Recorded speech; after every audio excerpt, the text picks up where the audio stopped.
Hallelujah, praise the lord. આજની સુંદર સવારને માટે પ્રભુનો આભાર માનીએ. પ્રભુએ આપેલા નવા ઓગસ્ટ મહિનાને માટે પ્રભુનો આભાર માનીએ. જે પ્રભુ આપણને જાન્યુઆરીથી લઈને ઓગસ્ટ સુધી લઈને આવ્યા છે, તે આપણને હરેક દુઃખ, દર્દ, બીમારી અને શૈતાનના બંધનમાંથી છોડાવશે અને જરૂર આઝાદી આપશે. આજે સવારના સમયે હું એક બાઇબલનો એક ફેમિલિયર પેસેજ છે એ તમે એવું બધા જાણતા હશે. યોહાનની સુવાર્તા 4થો અધ્યાય. ઈસુ સમરૂની સ્ત્રીને સુવાર્તા આપે છે. તેની મધ્યથી અમુક બાઇબલના સત્યો તમારી મધ્ય લઈને આવી રહ્યો છું. આ પેસેજ તમને બધાને ખબર હશે. આપણે તો પણ વાંચીએ. યોહાનની સુવાર્તા 4થો અધ્યાય એની 3જી કલમમાં આ પ્રમાણે લખવામાં આવ્યું છે, ઈસુ યહૂદિયા મૂકીને ગાલિલમાં ગયા અને સમરૂનમાં થઈને તેમને જવું પડ્યું. બાઇબલ કહે છે ઇટ વોઝ નોટ એનો ડેલી રૂટ હતો, પણ જ્યારે ઈસુ યહૂદિયા મૂકીને ગાલિલ શહેરમાં જાય છે ત્યારે સમરૂન નામનું શહેર, ત્યાં લોકો જવાનું પસંદ કરતા નહોતા, ત્યાં થઈને ઈસુને જવું પડ્યું. અને ત્યાં બાઇબલમાં લખવામાં આવે છે 5મી કલમમાં કે એક સુખાર નામનું એક શહેર હોય છે, ત્યાં એક કૂવો હોય છે, ત્યાં ઈસુ બેઠા હોય છે, જે યાકૂબે પોતાના દીકરા યુસુફને આપ્યો હતો. અને જ્યારે ઈસુ આ કૂવા પર બેઠા હોય છે, ઈસુ થાકેલા હોય છે. 6ઠ્ઠી કલમમાં ત્યારે બપોરના સમયે એક સ્ત્રી ત્યાં પાણી ભરવાને આવે છે. તમે એનો વિચાર કરીએ કે આપણે આપણા જીવનમાં, આપણે વાહનમાં, બસમાં, ટ્રેનમાં, ફ્લાઇટમાં મુસાફરી કરીએ છીએ તો પણ આપણે થાકી જઈએ છીએ. પણ પ્રભુ ઈસુ ખ્રિસ્ત ઘણા બધા માઇલો ચાલીને આ સમરૂન શહેરમાં આવે છે અને થાકેલા હોવાથી કૂવાની પાસે બેઠે છે અને ત્યાં એમને એક તક મળે છે સમરૂની સ્ત્રીને સુવાર્તા આપવાની. ઈસુની પાસે ઘણા બધા કારણો હતા કે આ સ્ત્રીને તેઓ સુવાર્તા ના આપી શકે. પહેલાં તો તે યહૂદી હતા અને આ સ્ત્રી સમરૂની હતી. બીજું કારણ એ હતું કે આ સ્ત્રી હતી અને ઈસુ રાબી એટલે યહૂદીઓના ગુરુ હતા. ત્રીજું કારણ એ હતું કે આ સ્ત્રી એક વ્યભિચારી સ્ત્રી હતી. અને આગળ પણ ઈસુની પાસે ઘણા બધા કારણો છે, તો પણ પ્રભુ ઈસુ ખ્રિસ્ત એક વસ્તુ પસંદ કરે છે કે તે આ સ્ત્રીને સુસમાચાર એટલે સુવાર્તા સંભળાવે છે. આજે આપણો ટોપિક સુવાર્તા સંભળાવવાનો નથી, અને આજે સવારના સમયે હું તમને એ જણાવવા માંગુ છું, જે ડાયલોગ ઈસુની વચ્ચે અને આ સમરૂની સ્ત્રીની વચ્ચે થાય છે, એમાંથી આપણને કંઈ પ્રભુના વચનો વિશે જાણવાને મળે છે. આપણે આગળ વાંચીએ, જ્યારે આપણે પણ લોકોને સુવાર્તા આપીએ છીએ. ઈસુ આ સ્ત્રીને પ્રચાર કરતા નહોતા, ઈસુ આ સ્ત્રીને કોઈ ડોક્ટ્રીન સમજાવતા નહોતા, પણ ઈસુ સામાન્ય વાતચીત કરે છે અને વાતચીતમાં આ સ્ત્રી એ તારણની સુવાર્તા પ્રાપ્ત કરે છે. પહેલી વસ્તુ, જ્યારે ઈસુ આ સ્ત્રીની પાસે 7મી કલમમાં એને કહે છે તું મને પાણી આપ, કેમ કે એના શિષ્યો તો ખાવાનું વિચારતું લેવા ગયા હતા. યોહાન 4 અને 7માં. ત્યારે 9મી કલમમાં આ સમરૂની સ્ત્રી ઈસુને કહે છે હું સમરૂની સ્ત્રી છું અને તમે યહૂદી છો, તમે મારી પાસે પાણી કેમ માંગો છો? કેમ કે બાઇબલ કહે છે સમરૂનીઓ યહૂદીઓની સાથે કોઈ વ્યવહાર રાખતા નહોતા. આપણે એવા સમાજમાં જીવી રહ્યા છે, આપણે એવી દુનિયામાં જીવી રહ્યા છે જ્યાં એક સમાજના લોકો બીજા સમાજના લોકો જોડે વ્યવહાર રાખવા માંગતા નથી. આપણે એવા સમાજમાં જીવી રહ્યા છે જ્યાં એક કુટુંબના લોકો બીજા કુટુંબના લોકો જોડે કંઈ વાતચીત કરવાને માંગતા નથી. આપણે એવા ઘરોમાં જીવી રહ્યા છે ત્યાં એક ઘરના લોકો બીજા ઘરના લોકો જોડે વાતચીત કરવાને માંગતા નથી. પણ અહીંયા પ્રભુ હરેક સમાજના નીતિ નિયમો, હરેક જે યહૂદી સમાજે જે કંઈ ધારણાઓ બનાવી હતી, જે કંઈ નીતિ નિયમો બનાવ્યા હતા, તે સર્વને તોડીને આ સમરૂની સ્ત્રીની સાથે વાત કરે છે. ઈસુ 10મી કલમમાં આ સ્ત્રીને બહુ સારો જવાબ આપે છે. ત્યારે આ સ્ત્રી પૂછે છે હું સમરૂની છું ને તમે યહૂદી છો, તમે કેમ મારી પાસે પાણી માંગો છો? ઈસુ તેને કહે છે 10મી કલમમાં, યોહાન 4:10માં, ઈશ્વરના દાન જે તેને કહે છે મને પાણી આપ, તું કોણ છે તે જાણતી હોત તો તું તેમની પાસે માંગે અને તે તને જીવતું પાણી આપે. ઈસુ બહુ વિચિત્ર જવાબ તેને આપે છે. પહેલા તો ઈસુ ખુદ થાકેલા છે અને એને ખુદ પાણીની જરૂર છે, શારીરિક પાણીની જરૂર છે, અને ઈસુ પહેલા સ્ત્રીની પાસે પાણી માંગે.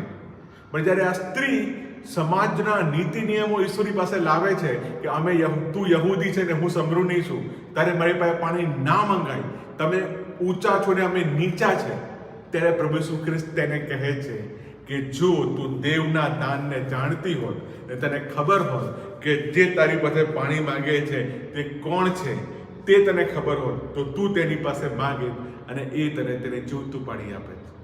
અહીંયા આ સ્ત્રીને પ્રભુ એક અનંત જીવનની, એક સામાન્ય જગત નહીં પણ એક આત્મિક જગતની બાબતો સમજાવવા માંગે છે.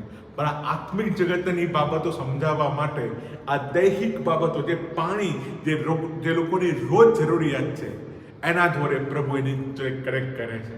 ત્યારે આ સ્ત્રી પ્રભુને પૂછે છે 11મી કલમમાં, પ્રભુ તમારી પાસે પાણી કાઢવાનું કંઈ નથી અને કૂવો પણ ઊંડો છે, તો જીવતું પાણી તમારી પાસે ક્યાંથી હોય? ચર્ચમાં જ્યારે લોકો આવે છે ત્યારે એ પોતાની દૈહિક જરૂરિયાતો લઈને આવે છે, પોતાની શારીરિક જરૂરિયાતો લઈને આવે છે, પોતાની અર્થલી નીડ, પૃથ્વી પરની જે નાની બાબતો છે એ સર્વ જરૂરિયાતો લઈને પ્રભુની પાસે આવે છે. પણ મારા વાલા ભાઈઓ બહેનો, આપણા પ્રભુના લોકો તરીકે, પ્રભુના દાસ તરીકે આપણું એક કામ છે કે લોકોને આ સ્વર્ગીય બાબતો સાથે, દૈહિક બાબતો નહીં પણ આત્મિક બાબતો સાથે, પૃથ્વી પરની બાબતો નહીં પણ સ્વર્ગની બાબતો જોડે કનેક્ટ કરવી. આ સ્ત્રી જ્યારે ઈસુને આ પૂછે છે, તમારી પાસે પાણી કરવાનું કંઈ નથી પણ તમે મને જીવતું પાણી કેમનું આપશો? અને પછી આ સ્ત્રી બીજો એક પ્રશ્ન કરે છે, જે પ્રશ્ન આપણામાંથી દરેક લોકો પ્રભુને કરે છે. આ સ્ત્રી ઈસુને કહે છે, અમારા પૂર્વજ યાકૂબે અમને કૂવો આપ્યો હતો અને તેમના સંતાનોએ અને ઢોરે તમે તેમાંથી પાણી પીધું, પણ શું તમે તેના કરતા મોટા છો? ઘણા બધા લોકો ચર્ચમાં આવે છે, ઘણા બધા લોકો પ્રભુ ઈસુ ખ્રિસ્તની પાસે આવે છે, પણ એમને એક પ્રશ્ન હોય છે, અમારા પૂર્વજો કરતા, અમારા 100 બાબતો કરતા શું પ્રભુ ઈસુ ખ્રિસ્ત મોટા છે? લોકોની જરૂરિયાતોને પ્રભુ પૂરી કરવાને માંગે છે, લોકોના જીવનોમાં પ્રભુ કામ કરવાને માંગે છે. પણ આજે એ પ્રશ્ન દરેકના મનમાં થાય છે, ઓકે તમે મને આ વસ્તુ આપશો, ઓકે પરમેશ્વર તમે મારા જીવનમાં કામ કરશો, પણ શું તમે અમારા પૂર્વજો કરતા મોટા છો? શું તમે અમારા બાપ દાદાઓ કરતા મોટા છો? શું તમે અમારા આ બાબતો કરતા મોટા છો? ઈસુ તેનો જવાબ આપતા નથી, પણ ઈસુ તેને 13મી કલમમાં કહે છે, જે કોઈ આ પાણી પીવે તેને ફરીથી તરસ લાગશે નહીં. ઈસુ કોઈ ખોટી ચર્ચામાં ઉતરવાને માંગતા નથી. ઈસુ અહીંયા યહૂદીઓને જેમ કીધું કે હું ઇબ્રાહિમના જન્મના પહેલાનો છું, કેમ કે એમને જરૂર હતી. ઈસુ આ સમરોની સ્ત્રી સાથે એવું કંઈ કહેતા નથી, પણ ઈસુ એ સ્ત્રીને કહે છે, જે કોઈ પાણી આ પીવે તેને પછી ફરી તરસ લાગશે નહીં. અને 14મી કલમમાં પ્રભુ ઈસુ કહે છે કે જે પાણી હું તને આપીશ તે કોઈ પીવે તેને ફરીથી તરસ લાગશે નહીં, પણ જે પાણી હું તને આપીશ, જે પીશે તેના જીવનમાંથી અનંત જીવનનો ઝરિયો વહ્યા કરશે. મારા વાલા ભાઈઓ બહેનો, આજે પ્રશ્ન એ નથી કોણ મોટા છે ને કોણ નાના છે. આજે પ્રશ્ન એ નથી કયા પરમેશ્વર મોટા છે ને કયા પરમેશ્વર નાના છે. આજે પ્રશ્ન એ નથી કયો ધર્મ મોટો છે ને કયો ધર્મ નાનો છે. આજે પ્રશ્ન એ નથી કયો સમાજ મોટો છે ને કયો સમાજ નાનો છે. આજે પ્રશ્ન એ છે, કોણ છે જે આપણને જીવન જલનું પાણી આપે છે? કોણ છે જે આપણી તરસ છીપાવે છે? કોણ છે જેનું પાણી પીવાથી આપણી અંદર જીવન જલની નદીઓ વહે છે અને તે અનંત જીવનનો ઝરો વહ્યા કરે છે? એ પરમેશ્વર કરી શકે છે. એ પરમેશ્વરના પુત્ર પ્રભુ ઈસુ ખ્રિસ્ત સિવાય બીજું કોઈ નથી કરી શકતું. અને 15મી કલમમાં માટે આ સ્ત્રી ઈસુને કહે છે, પ્રભુ જલ્દી મને આ પાણી આપો કે મને તરસ ના લાગે અને મારે પાણી ભરવા દૂર ના આવવું પડે. આટલા સમય સુધી આ સ્ત્રીનો પ્રભુ સાથેની જે જરૂરિયાત છે એ આત્મિક બાબત સાથે હોતી નથી. એના ધર્મની, એના સમાજની વાતો તો કરે છે, પણ આટલા સમય સુધી આ સ્ત્રી એક જ વસ્તુ કહે છે, પ્રભુ તમે મને જીવતું પાણી આપી દો, તમે મને અનંત જીવનનું ઝરિયાવાળું પાણી આપી દો કે જેથી મને પાણી ભરવા દૂર ના આવવું પડે. અને પ્રભુ 16મી કલમમાં તેના વ્યક્તિગત જીવનને લઈને પ્રશ્ન કરે છે. ઈસુ એ સ્ત્રીને પૂછે છે, જા તારા પતિને તેડી લાવ. તમને બધાને ખબર છે. અને આ સ્ત્રી 17-18માં કહે છે કે મારે પતિ નથી. ઈસુ તેને કહે છે, તે સાચું કહું તારે પતિ નથી, કેમ કે આની પહેલા તારે 5 પતિ હતા અને હમણે તારી સાથે જે રહે છે તે તારો પતિ નથી. આ સ્ત્રીના વ્યક્તિગત જીવનમાં પ્રોબ્લેમ હતો. આ સ્ત્રીના અંદર પ્રોબ્લેમ હતો. ઘણીવાર આપણામાંના ઘણા બધા લોકો પરમેશ્વરની પાસે આવે છે, દેવની પાસે આવે છે, અને આપણે સમાજની, ધર્મની, અલગ અલગ નીતિ નિયમોની, અલગ અલગ રીતિ રિવાજોની વાત કરીએ છીએ, પણ આપણે આપણા વ્યક્તિગત જીવનોમાં જોતા નથી. આપણે આપણી અંદર શું છે એ જોતા નથી. ઈસુ આ સ્ત્રીના પાપને બતાવતા નથી, ઈસુ આ સ્ત્રીની ભૂલને બતાવતા નથી, પણ ઈસુ આ સ્ત્રીને જે જગ્યામાં એને કરેક્ટ થવાનું છે, શુદ્ધ થવાનું છે, ત્યાં પ્રભુ તેને કહે છે તારા પતિને લઈ આવો. અને આ સ્ત્રીને ખબર પડે છે કે આ વ્યક્તિ જે તેની જોડે વાત કરે છે તે બીજું કોઈ નહીં પણ પ્રબોધક છે. 20મી કલમમાં એ સ્ત્રી પ્રભુને કહે છે, પ્રભુ મને ખબર પડી, મને માલુમ પડ્યું કે તમે તો કોણ છો? પ્રબોધક છો.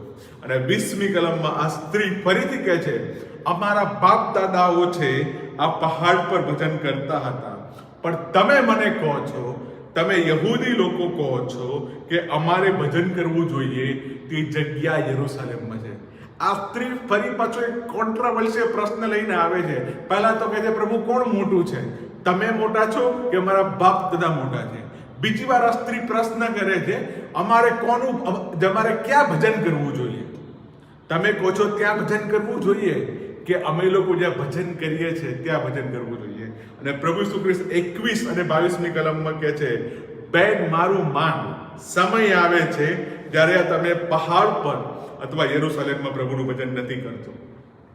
કેમ કે 22મી કલમમાં લખ્યું છે, જેને તમે જાણતા નથી તેને તમે ભજો છો, પણ જેને અમે જાણીએ છીએ તેને અમે ભજીએ છીએ. પ્રશ્ન એ નથી ક્યાં ભજન કરવું, પ્રશ્ન એ નથી ક્યાં ભજન કરવું, પ્રશ્ન એ છે કોનું ભજન કરવું. ઈસુ તેને કહે છે જેને તમે જાણતા નથી, જેને તમે ઓળખતા નથી, અજાણ્યા દેવોને તમે ભજો છો, પણ જેને અમે જાણીએ છીએ તેનું અમે ભજન કરીએ છીએ. અને 23મી અને 24મી કલમમાં પ્રભુ કહે છે કે એવો સમય આવે છે અને હાલ આવ્યો છે કે ખરા ભજનારાઓ આત્માથી અને સત્યતાથી યહોવાનું ભજન કરશે, અને ઈશ્વર એવા ભજનારાઓને ચાહે છે. અહીંયા પ્રભુ તેની મુલાકાત એક સાચા પરમેશ્વર સાથે અને સાચા આરાધક સાથે કરાવે છે. ઈસુ અહીંયા સ્ત્રીને જે જીવનનું પાણી આપવાને માંગતા હતા, એ સ્ત્રી એ જીવનનું પાણી એને શારીરિક રીતના મળતું નથી, પણ આ સ્ત્રીની અંદર જે તરસ હતી, એની જે ભૂખ હતી, એ ભૂખને પ્રભુ સંતોષે છે. ઈસુ તેને કહે છે ખરા ભજનારાઓ છે એ આત્માથી અને સત્યથી પ્રભુનું ભજન કરશે. કેમ કે 24મી કલમ કહે છે ઈશ્વર આત્મા છે અને જેઓ તેને ભજે છે તેને આત્માથી અને સત્યથી પ્રભુનું ભજન કરવું જોઈએ. અને આ સ્ત્રી પાછી કહે છે 25મી કલમમાં, મસીહ જે ખ્રિસ્ત કહેવાય છે તે આવશે હું જાણું છું, પણ તે ક્યારે આવશે, તે આવશે ત્યારે બધું કઈ બતાવશે. અને પ્રભુ ઈસુ ખ્રિસ્ત તેને કહે છે તારી સાથે જે બોલે છે તે હું જ છું. આ સ્ત્રી અને એને ખબર હતી થોડી કે ઈસુ મસીહ જે ખ્રિસ્ત છે, જે ઉદ્ધારક છે, જે તારણહાર છે, એની અમારે રાહ જોવાની છે, કેમ કે તે આવશે અને બધું અમને કઈ બતાવશે. પણ આ સ્ત્રીને હવે ખબર પડે છે જે એની સાથે વાત કરે છે, જે એની સાથે વાર્તાલાપ કરે છે, બીજું કોઈ નહીં પણ દેવનો પુત્ર ઈસુ ખ્રિસ્ત જે જગતના પાપ હરણ કરે છે તે છે. અને આ સ્ત્રી જઈને ગામમાં 28મી કલમમાં એમ કહેવામાં આવે છે જે પાણી ભરવા ત્યાં આવી હતી, એ પાણીની ગાગર મૂકીને એના ગામના લોકોને, એના સમાજના લોકોને કહે છે જુઓ તે માણસને તમે જુઓ. 29મી કલમમાં તે ખ્રિસ્ત છે કે નહીં. અને 30મી કલમમાં લખવામાં આવ્યું છે તેઓ શહેરમાંથી નીકળીને તેમની પાસે ગામના પાદરે આવવા લાગ્યા. લોકો શહેરમાંથી નીકળીને ઈસુની પાસે જોવાને આવે છે. અને 39મી કલમમાં આપણે વાંચીએ તેમાં લખવામાં આવ્યું છે એ સ્ત્રીએ લોકોને કહ્યું જેટલું મેં કહ્યું તે બધું તેમણે મને કહી સંભળાવ્યું. અને તે વાતથી ઘણા સમૃદ્ધિઓએ તેમના પર વિશ્વાસ કર્યો. અને તેઓ ઈસુને કહે છે અમારી સાથે રહો. અને ઈસુ તેમની સાથે 2 દિવસ સુધી ત્યાં રહે છે અને ઘણા બધા સમૃદ્ધિઓ વિશ્વાસ કરે છે. આ એ સમૃદ્ધિ શહેર હતું કે જે યહૂદીઓ ત્યાં પગ મૂકવાને તૈયાર નહોતા. આ એ સમૃદ્ધિ લોકો હતા જેની જોડે યહૂદી લોકો વ્યવહાર રાખતા નહોતા. આ એ સમૃદ્ધિના લોકો હતા જે યહૂદી લોકોને નફરત કરતા હતા. પણ એક પરમેશ્વર સાથેની મુલાકાત અને એક પરમેશ્વર સાથેનો સંબંધ એમના જીવનને, એમની મેન્ટાલિટીને, એમની ધારણાઓને બદલી નાખે છે. અને હવે તેઓ વિશ્વાસ કરે છે. અને 42મી કલમ બહુ સુંદર તરીકે લખે છે છેલ્લી કલમમાં, એ સ્ત્રીએ કહ્યું, તેઓએ તે સ્ત્રીને કહ્યું હવે અમે એકલા તારા કહેવાથી વિશ્વાસ કરતા નથી, પણ અમે જાણીએ છીએ કે જગતનો ત્રાતા તે એક જ છે. સુવાર્તાની શરૂઆત ઈસુથી અને એક પાણી ભરવા આવેલી સ્ત્રીથી થાય છે. પણ આ સ્ત્રીને જ્યારે તારણ મળે છે, આ સ્ત્રીને જ્યારે અનંત જીવનની વાત મળે છે, ત્યારે એ આખી સુવાર્તા બીજા લોકોની પાસે આવે છે. આ સ્ત્રીના મનમાં ઘણા બધા પ્રશ્નો હતા, પણ હરેક પ્રશ્નનો જવાબ પ્રભુ ઈસુ ખ્રિસ્ત આપે છે. આવો આપણે પ્રાર્થના કરીએ. પ્રભુજી, અમે આ સવારના સમયે તમારી પાસે આવીએ છીએ. પ્રભુ, જે લોકો દૈનિક વચન સાંભળી રહ્યા છે એ સર્વને આશીષ કરો પ્રભુજી. અમે પણ જે લોકોની પાસે તમારી વાત કરીએ છીએ એના મનમાં ઘણા બધા પ્રશ્નો હશે પ્રભુજી. કોણ મોટા છે, ક્યાં ભજન કરવું જોઈએ, પ્રભુ અમારી શારીરિક જરૂરતોને કેવી રીતના પૂરી કરશે. પણ પ્રભુ, તમે જે રીતના સમરૂની સ્ત્રીના જીવનમાં અને એના દ્વારા સમરૂન શહેરમાં કામ કર્યું પ્રભુજી, એવી રીતના તમે અમારા જીવનમાં કામ કરો પ્રભુજી. સગળો આદર મેળવીને તમને આપીએ છીએ. ઈશ્વરના નામથી માગું છું. આમેન.